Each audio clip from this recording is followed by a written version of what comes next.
তো বন্ধুরা অবশ্যই ভিডিওটি আপনারা সম্পূর্ণ দেখবেন, নইলে কিন্তু আপনারা বুঝতে পারবেন না। তো হাইকোর্টে কিন্তু আবারও মামলার উপর মামলা হতে চলেছে, একটা বিশাল বড় ব্রেকিং আপডেট। ঠিক আছে, কিছুদিন আগে চ্যানেলে আপডেট দেওয়া হয়েছিল, একটা নতুন করে মামলা দায়ের করা হচ্ছে। আবারও কিন্তু নতুন করে মামলা, আরও হয়তো মোটামুটি দুটো মতো মামলা হয়তো দায়ের হতে পারে, একটা গুরুত্বপূর্ণ আপডেট। তো কারা মামলা দায়ের করতে চলেছেন এবং মামলার কারণ কি, সম্পূর্ণ তথ্য আপনারা এই ভিডিওতে পাবেন। অভিজ্ঞতার 10 নম্বর বাতিল, তো 1 লক্ষ শূন্যপদ বাড়বে, সম্পূর্ণ তথ্য এই ভিডিওতে আলোচনা করা হবে। এসএসসির অফিসিয়াল সাইটে একটা গুরুত্বপূর্ণ নোটিশ প্রকাশিত করা হয়েছে এবং একটা লিস্ট। তো এবং এই যে ডকুমেন্ট ভেরিফিকেশন আবারও কিন্তু হচ্ছে, আশা করি আপনারা জানেন। তো গতকালে কিন্তু লিস্ট প্রকাশিত করেছে কমিশন, তো সেই লিস্ট নিয়ে একটু আমরা আলোচনা করব এবং নবম দশম তো পিছলো এই আপডেটে কিন্তু কয়েকদিন ধরে আপনাদের শেয়ার করছি। তারপর ওয়েটিং লিস্টের চাকরি প্রার্থীরা কিন্তু বঞ্চিত হয়েছেন অলরেডি, আবারও কিন্তু একটা বিপাকে পড়ছেন ওয়েটিং লিস্টের চাকরি প্রার্থীরা। তো এই বিষয়ে ফিরদৌস সাইম স্যার কী বলছেন, সম্পূর্ণ তথ্য এই ভিডিওতে আলোচনা করা হবে। অবশ্যই বন্ধু ভিডিওটি সম্পূর্ণ দেখুন, শেষ পর্যন্ত দেখুন। চ্যানেল নতুন দর্শক অবশ্যই চ্যানেলটিকে সাবস্ক্রাইব করে দেবেন। তো বন্ধুরা হয়তো ভিডিওটি একটু বড় হতে পারে, অবশ্যই ভিডিওটি আপনারা সম্পূর্ণ দেখবেন, নইলে কিন্তু আপনারা বুঝতে পারবেন না। আশা করি সম্পূর্ণ তথ্য আপনারা এই ভিডিওতে পাবেন। থাম্বনেলে যেসব আলোচনার বিষয় রয়েছে সম্পূর্ণ বিষয় নিয়ে কিন্তু আলোচনা করা হবে, অবশ্যই ভিডিওটি আপনারা সম্পূর্ণ দেখবেন। আপনারা অনেক শিখতে পাচ্ছেন the West Bengal central school service commission, এখানে অ্যাড্রেস দেওয়া রয়েছে। দেন নোটিশে কী বলা হয়েছে, verification of documents of some candidates of 11-12। তো সলোমন অর্ডার ডেট, এখানে অর্ডার ডেট দেওয়া রয়েছে। তো কোর্টের নির্দেশে কিন্তু লিস্ট প্রকাশিত করেছে কমিশন, নোটিশ প্রকাশিত করেছে কমিশন। ঠিক আছে, তো আপনারা অনেক শিখতে পাচ্ছেন, এখানে ডেট দেওয়া রয়েছে, মেমো নাম্বার রয়েছে। তো this is to notify for the information of all concern that concern to the notice with memo number, আপনারা শিখতে পাচ্ছেন, এখানে ডেট দেওয়া রয়েছে। তো বাই দ্য কমিশন, তো এখানে ডেট রয়েছে, অর্ডার ডেট রয়েছে 16/12/25। তারপর অনারেবল হাইকোর্ট ক্যালকাটা, তো কলকাতা হাইকোর্টের যে নির্দেশ ছিল সেই নির্দেশ কিন্তু পালন করছেন কমিশন। ঠিক আছে, তো ক্যাটাগরি SC ST PH যারা ক্যান্ডিডেটস রয়েছেন ক্যাটাগরিতে পড়ছেন, আপনাদের ভেরিফিকেশন। ঠিক আছে, তো 16/12/25 তারিখ আপনারা অনেক শিখতে পাচ্ছেন। এই যে রিট পিটিশন একটা ছিল, সেই রিট পিটিশন অনুযায়ী কিন্তু সুযোগ দেওয়া হচ্ছে। ঠিক আছে, তারপর নিচে আপনাদের বলা হয়েছে accordingly candidates whose name and roll numbers are given below. তো এখানে নিচে রোল নাম্বার কিন্তু দেওয়া হয়েছে। ঠিক আছে, আপনাদের report for verification 30/12/25 with all documents relevant, এখানে সম্পূর্ণ ডকুমেন্টসের কথা কিন্তু বলা হয়েছে। ঠিক আছে, তো ম্যান্ডেটরি হিসেবে আপনাদের এখানে বলা হয়েছে আপনি bring proof the on appropriate writ petition by, এখানে ডেট রয়েছে, সময় রয়েছে 16/12/25। তো 16/12/25 তারিখের যে নির্দেশ ছিল সেই রিট পিটিশনের আপনাদের সম্পূর্ণ প্রুফ, ঠিক আছে, প্রমাণ আপনাদের কিন্তু সঙ্গে নিয়ে যেতে হবে। ঠিক আছে, তো এখানে সম্পূর্ণ ডিটেলস রয়েছে, তো সম্পূর্ণ এখানে লিস্ট রয়েছে, আপনারা শিখতে হচ্ছে ভেন্যু এখানে দেওয়া রয়েছে। ঠিক আছে, এই ভেন্যুতে আপনাদের ডকুমেন্ট ভেরিফিকেশন হবে। তো আশা করি বন্ধুরা আপনারা বুঝতে পারলেন, এখানে list of candidates for verification documents. তো এখানে অন ডেট রয়েছে এখানে 27/12/25, এখানে অর্ডার ডেট হিসেবে 16/12/25 আপনারা শিখতে পাচ্ছেন। তো 11-12-এর এখানে আপনাদের লিস্ট প্রকাশিত করেছে নতুন করে ডকুমেন্ট ভেরিফিকেশন। আশা করি আপনারা জানেন কিছুদিন আগে যে এই যে ক্যাটাগরি রিলেটেড একটা নোটিশ প্রকাশিত এবং ক্যাটাগরি রিলেটেড একটা সুযোগ দেওয়া হয়েছিল, তো আপনারা অনেক শিখতে পাচ্ছেন। এখানে 16/12/25 থেকে যে 17/12/25 8:30 পর্যন্ত যে একটা আপডেট করতে বলা হয়েছিল ক্যাটাগরি রিলেটেড, তো যারা আপডেট করেছেন তো তাদের কিন্তু একটা সুযোগ দেওয়া হচ্ছে ভেরিফিকেশনে। ঠিক আছে, তো লিস্ট প্রকাশিত করেছে কমিশন। তো এটা হাইকোর্টের নির্দেশে কিন্তু বর্তমানে এখন কমিশন প্রসেস শুরু করছেন। ঠিক আছে, তো একটা গুরুত্বপূর্ণ আপডেট উঠে আসছে, কমিশন সুপ্রিম কোর্টে যাওয়ায় জটিলতা, বিপাকে ওয়েটিং লিস্টের প্রার্থীরা। তো একটা গুরুত্বপূর্ণ আপডেট, তো অবশ্যই ভিডিওটি আপনারা সম্পূর্ণ দেখুন। তো নিয়োগের জট খোলার বদলে তাকে আরও পাকিয়ে তোলাই যেন দপ্তর হয়ে দাঁড়িয়েছে স্কুল সার্ভিস কমিশনের। 2016 সালের প্যানেল নিয়ে যোগ্য টানাপোড়েনের মাঝে এবার ওয়েটিং লিস্টের চাকরি প্রার্থীদের ভবিষ্যৎ নিয়ে শুরু হলো নতুন আইনি চাপান্তর। হাইকোর্টের স্বচ্ছতা বজায় রাখার নির্দেশকে চ্যালেঞ্জ করে কমিশন সোজা সুপ্রিম কোর্টের দ্বারস্থ হয়, ফের প্রশ্নের মুখে তাদের সদিচ্ছা। ঘটনার সূত্রপাত কলকাতা হাইকোর্টের দুটি গুরুত্বপূর্ণ নির্দেশ কেন্দ্র করে। 2016 ওয়েটিং লিস্টে থাকা প্রার্থীদের ইন্টারভিউ ও লেকচার ডেমনস্ট্রেশন সুযোগ দেওয়া এবং 2 স্বচ্ছতার স্বার্থে গোটা প্রক্রিয়া ভিডিওগ্রাফি করা। মামলাকারীদের যুক্তি ছিল দুর্নীতি দায়ে অভিযুক্ত প্যানেলের প্রার্থীরা যদি বয়সের ছাড়ের সুবিধা পান তবে দাগি না হয়ে ওয়েটিং লিস্টের প্রার্থীরা কেন বঞ্চিত হবেন। হাইকোর্ট সেই যুক্তিতে মান্যতা দিলেও কমিশন তা মানতে নারাজ। তাদের পাল্টা যুক্তি, যে মূল মামলা রায়ের ভিত্তিতে হাইকোর্ট এই নির্দেশ দিয়েছিল তার উপর শীর্ষ আদালতের অন্তর্বর্তী স্থগিতাদেশ রয়েছে। তাই এই নির্দেশের বিরুদ্ধে তারা সুপ্রিম কোর্টে গিয়েছে। কমিশনের এই পদক্ষেপে ক্ষোভ উগড়ে দিয়েছেন চাকরি প্রার্থীরা। আইনজীবী কোপা বিশ্বাসের মতে ইন্টারভিউ প্রক্রিয়া ভিডিওগ্রাফি আটকাতে কমিশনের এই অতি সক্রিয়তাই প্রমাণ করে তারা আদৌ স্বচ্ছতার পক্ষপাতী নয়।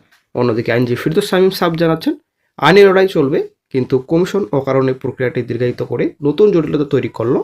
সব মিলিয়ে হাইকোর্টের নির্দেশে যেটুকু আশার আলো দেখা গিয়েছিল কমিশনের সুপ্রিম যাত্রায় তা ফের আইনি পেছে দেওয়ার আশঙ্কা তৈরি হলো।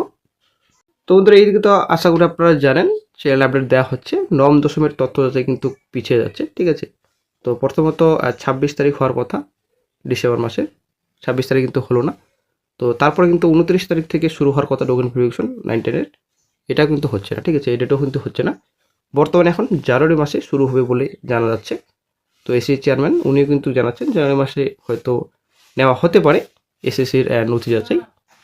আপনারা অবশ্যই দেখতে পাচ্ছেন এখানে পরিষ্কার বলেছেন এসএসসির চেয়ারম্যান সিদ্ধার্থ মজুমদারের দাবি, জানুয়ারি মাসে একাদশ দ্বাদশের নিয়োগ প্রক্রিয়া মধ্যে নবম দশমের তথ্য যাচাই শুরু করতে অসুবিধা হবে না, ঠিক আছে। আর একদিকে বন্ধুরা এসএসসির প্যানেল প্রকাশ পিছোচ্ছে, ঠিক আছে। সুপ্রিম কোর্টে হলফনামা দিয়ে স্কুল সার্ভিস কমিশন জানিয়েছিল একাদশ দ্বাদশের শিক্ষক নিয়োগের চূড়ান্ত প্যানেল 7ই জানুয়ারি প্রকাশ করবে তারা। তবে সে সময় কিছুটা পিছোচ্ছে বলেই কমিশন সূত্রে খবর। আদালতের নির্দেশে 150 জন প্রার্থীকে ইন্টারভিউ ভেরিফিকেশনে ডাকতে হচ্ছে। এই পরীক্ষা শেষে ইন্টারভিউ নেওয়ার পরেই চূড়ান্ত প্যানেল প্রকাশ করা হবে। তোমাদের একটা গুরুত্বপূর্ণ আপডেট আশা করি আপনারা জানেন, এসএসসি সেকেন্ড এসএলএসটি হাইকোর্টে মামলার পর মামলা দায়ের হয়েছে। আর একদিকে বন্ধুরা আন্দোলন, ঠিক আছে। তো ডেমনস্ট্রেশনে ভিডিওগ্রাফি ও স্বচ্ছভাবে নিয়োগের ব্যবস্থা না করলে আগামী দিনে আরও বৃহত্তর আন্দোলনের ডাক দেওয়া হবে বক্তব্য রাখছেন ফ্রেশার চাকরি প্রার্থীরা। তার সাথে বঞ্চিত ফ্রেশারদের 3 দফা দাবি পূরণ অবশ্যই করতে হবে। তো প্রথম দাবি কী ছিল? ভারতীয় সংবিধানের সাংবিধানিক অধিকার অনুসারে অভিজ্ঞতাদের 10 নম্বর দেওয়া হচ্ছে এক্সট্রা, সেটা কিন্তু বাতিল করতে হবে। 1 লক্ষ শূন্যপদ বৃদ্ধি করতে হবে।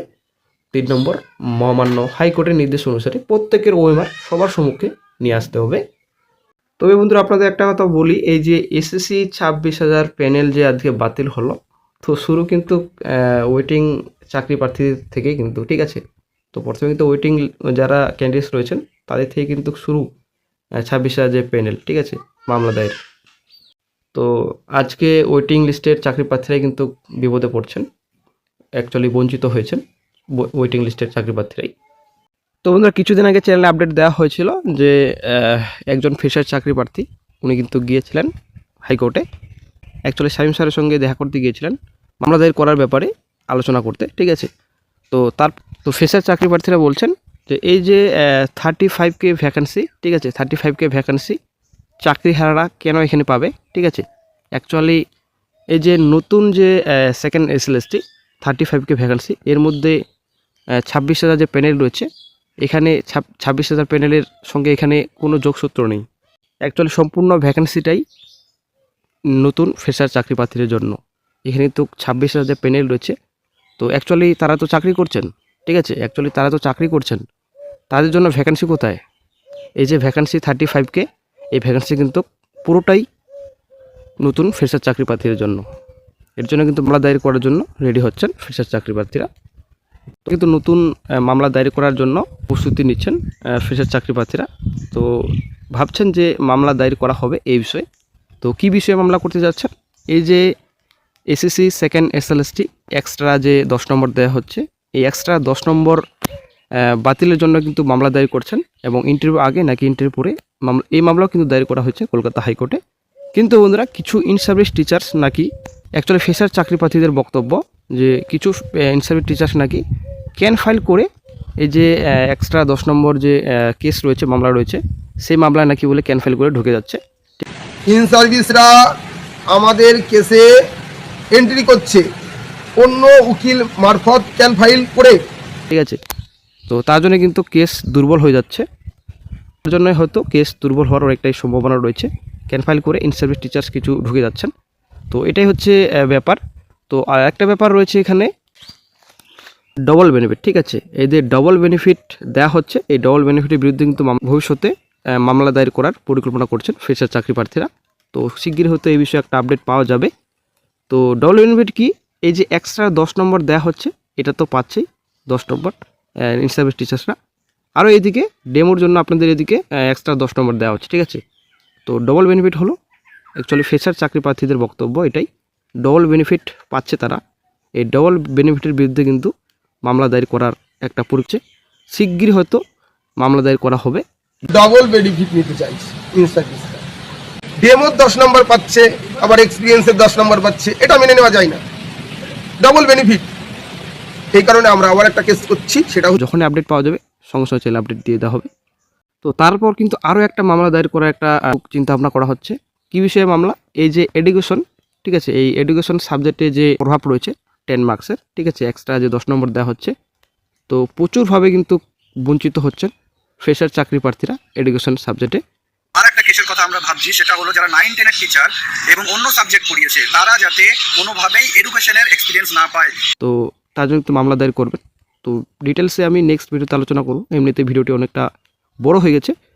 অ্যাকচুয়ালি 9-10-এ এডুকেশন কোনো দিন পড়াননি কোনো ইন সার্ভিস টিচার, কিন্তু এডুকেশনে গিয়ে 10 মার্কস পাচ্ছে এবং আরও কিছু অন্যান্য ব্যাপার রয়েছে, তার জন্য কিন্তু মামলা দায়ের করার একটা চিন্তাভাবনা করছেন ফ্রেশার চাকরি প্রার্থীরা। তো যখনই এই বিষয়ে আরও একটা গুরুত্বপূর্ণ আপডেট পাওয়া যাবে, অ্যাকচুয়ালি ডিটেলস ভিডিও দেওয়া হবে চ্যানেলে,